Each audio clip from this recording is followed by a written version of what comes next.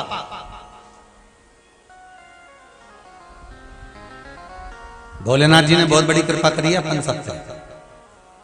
श्री शिवाय नमस्तुभ्यं मंत्र तो कजन कांच छुपा रखा था, वो तो कोरोना माता की जय हो जी ने इस श्री शिवाय नमस्तुभ्यं मंत्र को निकालकर, और क्या वर्णन करूं उस मंत्र का, देखिए आप कितना कितना। एक तो वो आंखों वाला था, एक गुरुदेव, मध्य प्रदेश जिला बुरहानपुर,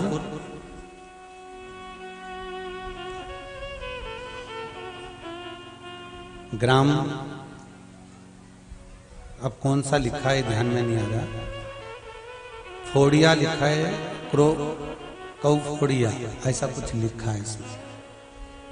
कल्पनाबाई जगन्नाथ चौधरी, आप ही ने लिखा है पत्र? जरा माइक दो जरा।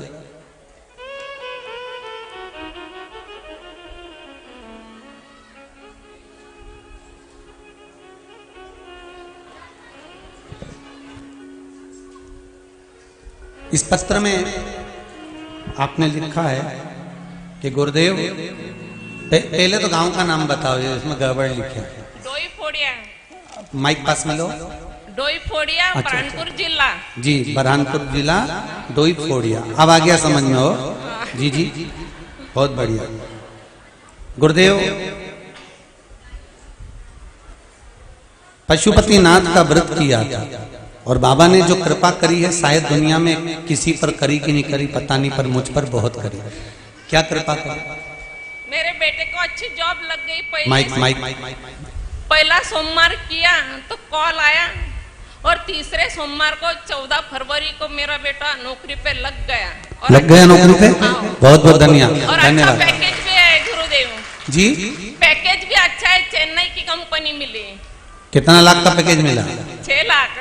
बधाई हो, बहुत बहुत बहुत बहुत बधाई बाबा की। गुरुदेव मेरे पापा भी आए हैं। पापा यहाँ का होंगे तो अच्छा होगा। आए हुए हैं वो भी? हाँ। चलो बहुत बहुत साधुवादता है, बाबा की कृपा बनी रहे, विराजिए। श्री शिवाय नमस्ते। त्रेता में, सत्ययुग में, द्वापर में यज्ञ से भगवान प्रकट हो जाते थे। यज्ञ से भगवान प्रसन्न हो जाते थे। यज्ञ से फल हजारों लाख गुना मिल जाता था।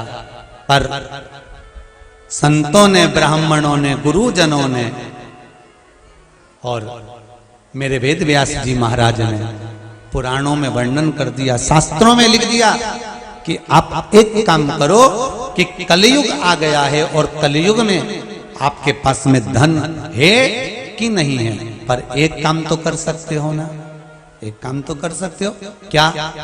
भगवान का नाम जपो, भगवान का रिटर्न बढ़ाइए, भगवान का मंत्र जपो।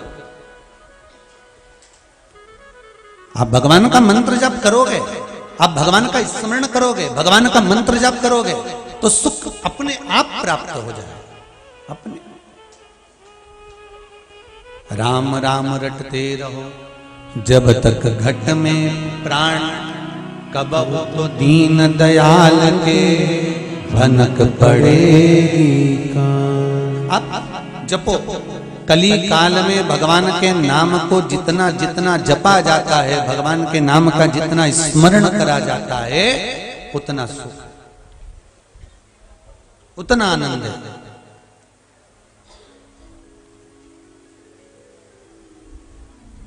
अब जपो।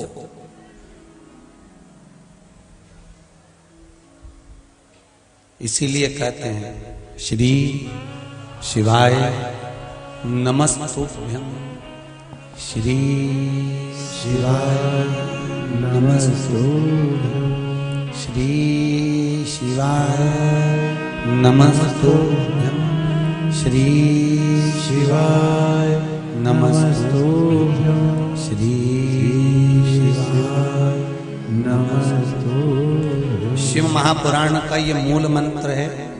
ये मंत्र जब जब व्यासपीठ पर आए तब तब सबको बोलना चाहिए और अपने हृदय की बात शंकर जी को कह देना चाहिए कि बाबा बस ये मन की अभिलाषा है और इसको लेकर मैं शिव महापुराण की कथा को सुन रहा हूं।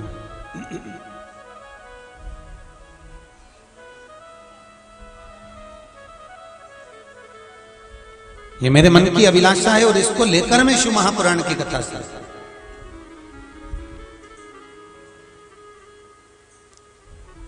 आप उससे निवेदन करो।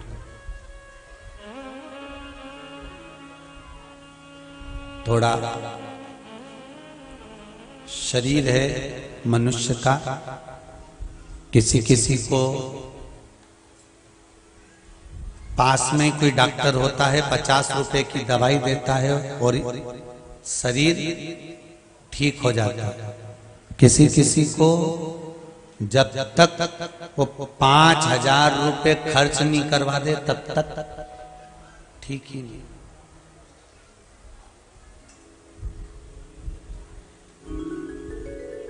पूरी जांच कौन करवाएगा? सारी जांच वांच सब हो जाएगी और फिर उसका जो क्रम रहेगा। 5,000 रुपए खर्च हो गए तब जाकर फिर उसको लगेगा कि अब ठीक हो गया। कहीं कहीं 50 रुपए में काम हो जाता है।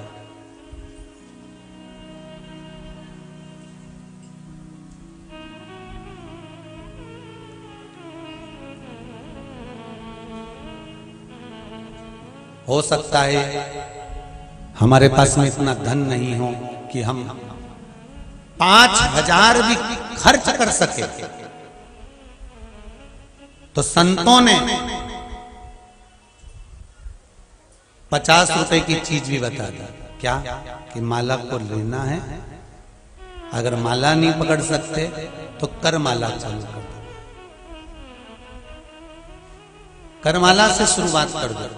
मंत्रमाला, माला नहीं हो करमाला से शुरुआत करो। अब किसी ने एक मैसेज करा है कि गुरुजी हम माला जपते हैं और माला जपने पर वो जो माला है उसका मन का टूट जाता है। सब लोग कहते हैं कि ये मन का टूट गया तो तुम्हारा माला बेकार हो गई। हाँ, ये पक्का है कि मन का, माला जपने वाली जो माला होती है उसका जो मन का होता है, अगर वो खंडित हो जाता है, टूट जाता है, तो आप दूसरा मन का उसमें लगाओ, दूसरे मनके की माला से उसका जप करो। खंडित मनके की माला से जप नहीं किया जाता है। फिर उसने लिखा गुरुजी कि लोग कहते हैं कि माला का मन का टूट जाए तो समझ लो कुछ अशुभ होने वाला है, कोई ऐसा होने वाला है। तो शिव महापुराण की कथा कहते हैं, घड़ी बनाने वाला, पहले भी कथा में कहा था, शिव। पल बनाने वाला शिव, नक्षत्र बनाने वाला मेरा शंकर। घड़ी, पल, नक्षत्र, तिथि, वार, समय सब शंकर बनाते हैं। और ध्यान रखना, तुम्हें भी किसने बनाया? जम के बोलो जरा, शंकर ने। शंकर जी ने तुम्हें बनाया, तो माला किसने बनाई है? शंकर भगवान ने तुम्हें बनाया है और तुमने माला बनाई है। मनुष्य द्वारा निर्मित कुछ भी होगा वो टूटेगा जरूर। मानव के द्वारा अगर कुछ निर्मित किया गया है तो वो टूटेगा, पर परमात्मा के द्वारा अगर निर्मित करा गया है तो वो कभी नहीं टूटेगा। जैसे आत्मा परमात्मा के द्वारा निर्मित करी गई है, तो ये शरीर मनुष्य ने जन्म दिया तो ये भी टूटेगा। एक्सीडेंट हो जाता है तो पांव टूट जाता है तो टूट गया, मतलब टूटा। मनुष्य ने पैदा करा है, मां के गर्भ से जन्मे हो। मनुष्य ने अगर कोई चीज बनाई है, मनुष्य ने कोई दरवाजा बनाया है, कोई टाइल्स बनाई, पत्थर बनाया, कपड़ा बनाया, ये बनाया, जेवर बनाया, अंगूठी बनाई, जो मनुष्य ने बनाया, जिस चीज का निर्माण मनुष्य करता है वो एक ना एक दिन, जम के बोलो, टूटता। तो अब इसमें भ्रम कैसा पैदा कर लेना कि अशुभ होगा? बनाया तो मनुष्य ने, उसने बनाया होता और फिर टूटता तो भ्रम पैदा कर लो कि भगवान ने बनाया था, टूटी किया।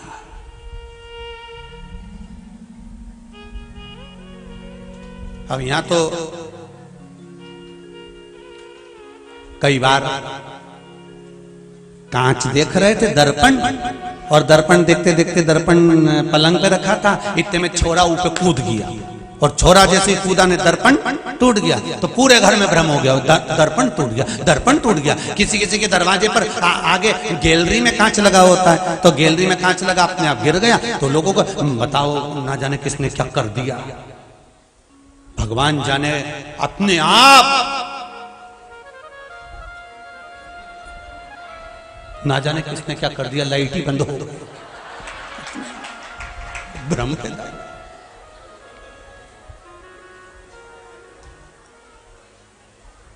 अच्छा, भगवान भी वो साथ देता है, आई गई प्रैक्टिकल कराने में तो भगवान इतना साथ देता ही नहीं, तुरंत अपने आप। तो जो मनुष्य ने निर्माण करा है, मानव ने अगर कोई चीज बनाई है तो वो टूटेगी भी और गिरेगी। अगर ईश्वर ने बनाई है तो वो टूट नहीं सकती। जैसे आत्मा, भगवान कृष्ण गीता जी में कहते हैं, अर्जुन, इस आत्मा को न शस्त्र काट सकता है, न अग्नि जला सकती है, न वायु सुखा सकती है, न जल गीला कर सकता है। इसको कोई नष्ट नहीं कर सकता, क्योंकि ये उसने बनाया। जो तुमने बनाया वो नष्ट हो सकता। जो तुमने निर्माण करा वो नष्ट हो जाएगा, और जो उसने बनाया वो नहीं। तो अगर मन का तुम जप रहे हो माला, जप रहे हो माला, फेर रहे हो, और माला जपते जपते जपते जपते 2 महीना, 6 महीना, 1 साल, 4 साल, 6 साल हो जाए और मन का टूट गया, तो भ्रम पैदा मत करना कि कोई किसी ने कुछ कर दिया होगा या कोई घात आने वाली होगी। नहीं, भगवान कह रहे हैं कि अभी इस माला के मनकों को और फिरो, और बढ़ा, और बढ़ाने के बाद फिर मेरे ऊपर समर्पित कर, और मेरे ऊपर समर्पित कर कर फिर जपना प्रारंभ कर। माला जपते जपते जपते जपते एक सुमेरु आता है। करें दर्शन, आता है कि नहीं आता? सुमेरु बीच में जब अपन मालाओं को धारण करते हैं, आपके भी गले में माला होगी, तो उसके अंदर एक सुमेरु का भाव होता है। एक सुमेरु का मतलब क्या होता है कि माला जहां से जपना प्रारंभ करी है तुमने, जपते जपते जपते जपते वहीं पर आना, और वहीं से फिर बदल जाना, पर पलट कर उधर मत जाना।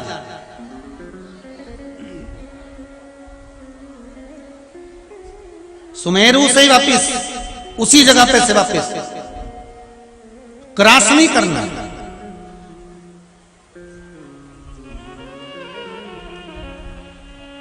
कहां से आया ये सुमेरु? कोई तुमसे पूछे सुमेरु कहां से आया, माला में, तो कह देना विष्णु पुराण से आया। वो क्या विष्णु पुराण में भी है? हाँ। और अगर नहीं समझ में आया तो शिव महापुराण में भी है। शिव महापुराण में भी है, हाँ। सुमेरु और कहां में? तो कहना भागवत पुराण में भी सुमेरु है। अच्छा, और तो कहा ब्रह्म पुराण में भी है, फिर नारद पुराण में भी सुमेरु है, फिर अरे मत्स्य पुराण में भी सुमेरु है, अग्नि पुराण में भी सुमेरु है, पद्म पुराण में भी सुमेरु है। तो कहा ये माला का सुमेरु सारी पुराण में? हाँ। कहां पर है? तो कहा देवता और राक्षसों ने मिलकर जब मंथन करा तो सुमेरु पर्वत की रई बनाई और शेषनाग की नेति, और मंथन करना प्रारंभ किया। बस ये सुमेरु वो ही है। अब एक तरफ 33 कोटि देवता और दूसरी तरफ जम के बोलते जाओ सारे राक्षस, सब असुर। सुमेरु का काम क्या है? बीच में क्यों अटका हुआ है? इधर देवता हैं, इधर ही से जपना, इसको क्रॉस कर कर उधर पहुंच गए तो असुर है बहुत सारे। सुमेरु का बीच में जो सुमेरु है वो यही दर्शाता है कि यहीं से मेरे पास से पलट कर वापिस चले जाओ, पर इधर मत जाना, इधर असुर हैं। शिव महापुराण की कथा कहती है माला जपने वाले व्यक्ति को सुमेरु से वापिस हो जाना चाहिए। अगर वापिस नहीं होता, सुमेरु को क्रॉस कर कर जपने लगता है, तो तुम्हारा जपा हुआ सारा भाग, दान, पुण्य, भजन, कीर्तन सब राक्षसों के खाते में चले जाता है। तुम्हारा खाता खाली, तुम्हारा खाता खाली। सुमेरु से वापिस।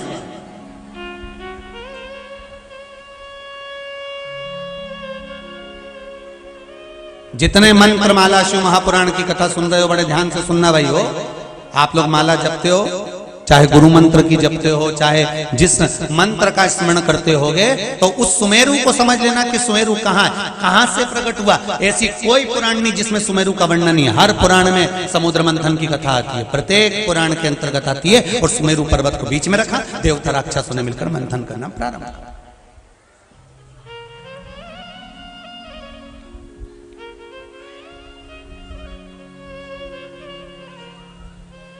जपो,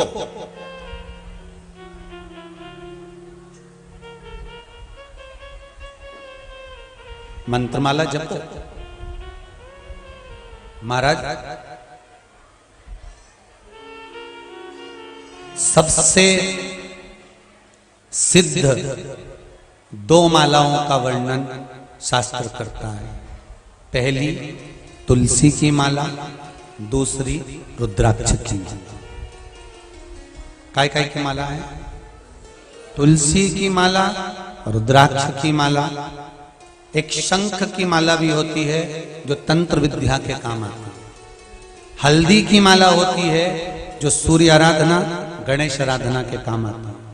कमलगट्टे की माला होती है जो लक्ष्मी की पूजन में काम आती है। मखाने की माला होती है जो समृद्धि के काम आती है।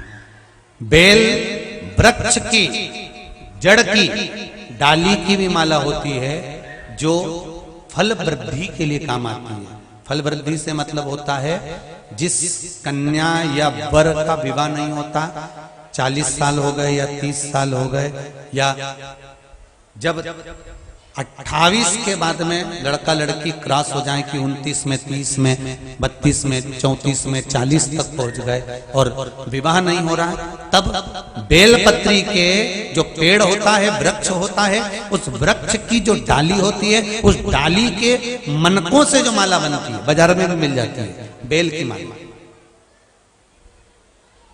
उस माला को भगवान शंकर को समर्पित कर कर बेलपत्री के वृक्ष के नीचे बैठकर भगवान शंकर का पंचाक्षर मंत्र का जाप करना है। कौन सा मंत्र है? पंचाक्षर। पंचाक्षर मंत्र कल बताया था, नमः शिवाय। कौन सा मंत्र है? नमः शिवाय। षडाक्षर मंत्र है ओम नमः शिवाय। पंचाक्षर मंत्र का जाप करना।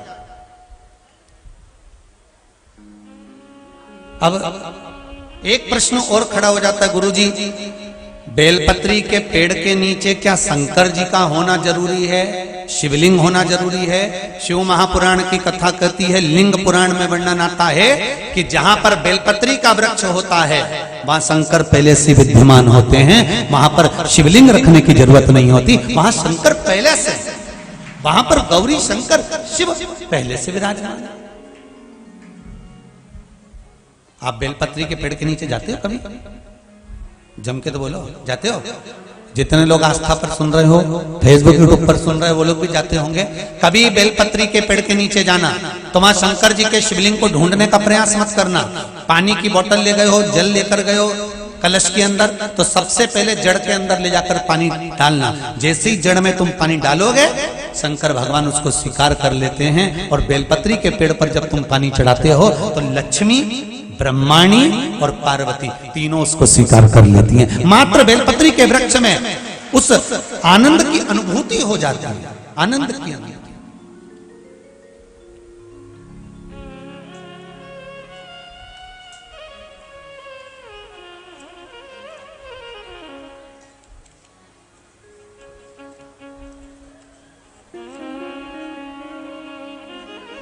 शिव महापुराण की कथा कर रही है।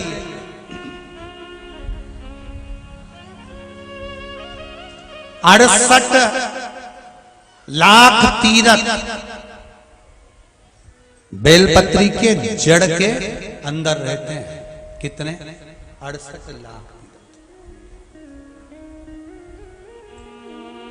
बेलपत्री की जड़। अब सोचिए जरा, बेलपत्री की जड़ में जो पानी डाला है, उस पानी को अपने ऊपर मात्र छींट लेने से 68 लाख तीर्थ में स्नान का पुण्य फल प्राप्त हो जाता है। मात्र बेलपत्री के जड़ में जो पानी डाला है, उस पानी को अपने ऊपर मात्र छींट लेना।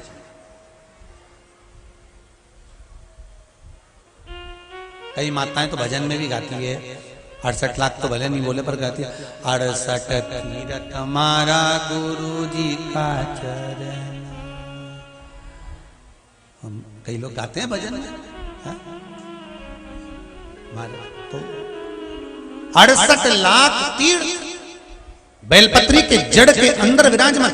इसलिए कहते हैं कि अगर जिसका विवाह 28 साल के बाद में नहीं हो रहा हो, 28 के हो गए, 29 के हो गए, 30 के हो गए, 31 के हो गए, 32 के हो गए, 35 के हो गए, 40 के हो गए,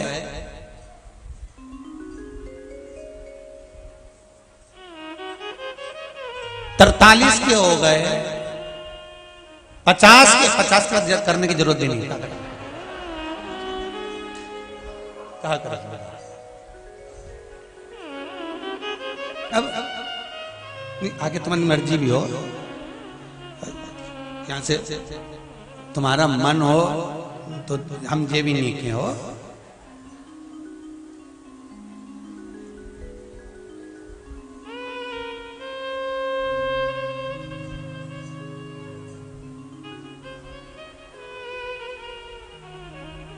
अब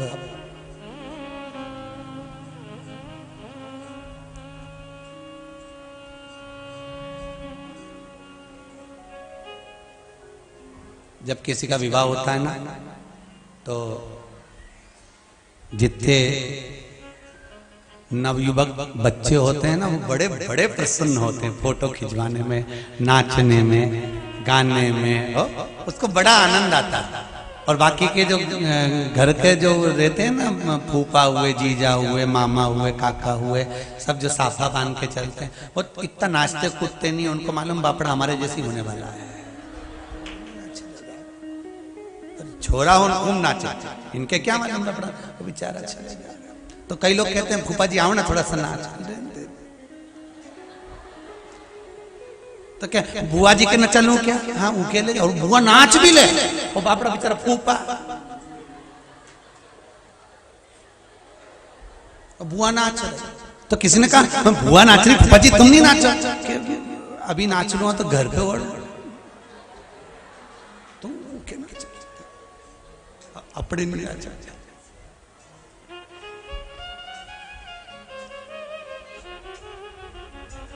जितने भी बारात में लोग जा रहे हो और एक साइड से निकल के जा रहे हो, उनको पहचान जाना, वो फूफा ही है।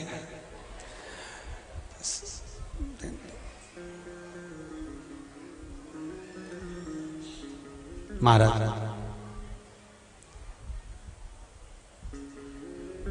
मंगल विवाह के लिए, शुभ कार्य के लिए, उत्तम फल की वृद्धि के लिए बेलपत्री के वृक्ष की भी, जैसे तुलसी की जड़ की, तुलसी की डाली की माला बनती है, इससे बेलपत्र की जड़ की भी माला। महाराज उस माला का भी स्मरण होता है। कमलगट्टे की माला भी होती है भगवत भजन के लिए, स्मरण के लिए, संकीर्तन के लिए, कीर्तन के लिए। महाराज आप जिस माला का स्मरण कर रहे हो, रिटर्न बढ़ाओ, बाहर की आवाज बढ़ रही है, रिटर्न की बढ़ाइए। माला का स्मरण करें। महाराज कौन सा मंत्र जपना है? जम के बोलिए, पंचाक्षर मंत्र, नमः शिवाय। पंचाक्षर कहां बैठकर जपना है? बेल के वृक्ष के नीचे बैठकर भगवान का पंचाक्षर मंत्र का जाप करना है महाराज। और फिर निवेदन करूंगा, 68 लाख तीर्थ यदि आपके नहीं हुए हैं तो बेलपत्री के पेड़ के नीचे जल चढ़ाकर उस जल को अपने ऊपर छीट लेने पर 68 लाख तीर्थ का पुण्य फल हमारे खाते में आ जाता है, हमारे खाते में आ जाता है।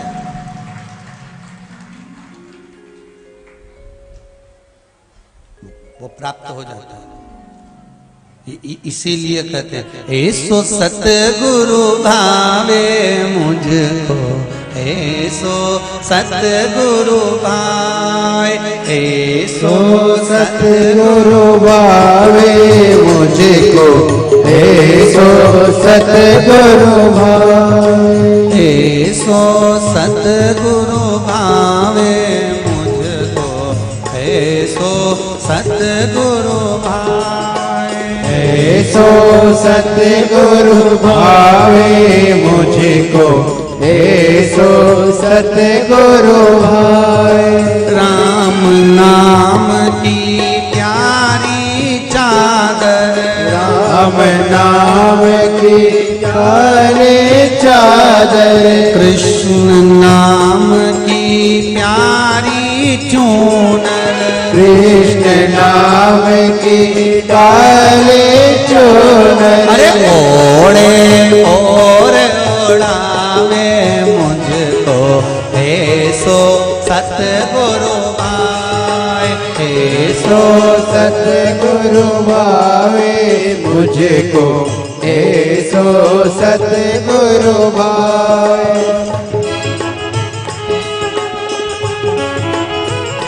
जय हो।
ओ राम नाम की प्यारी नौका, राम नाम की प्यारी नौका, शिव के नाम की प्यारी नौका, शिव के नाम की प्यारी नौका। ओ बैठे भवतर जावे मुझको हे सो सतगुरु भाई, बैठे भवतर जावे मुझको हे सो सतगुरु भाई। ओ हे सो सतगुरु भावे मुझको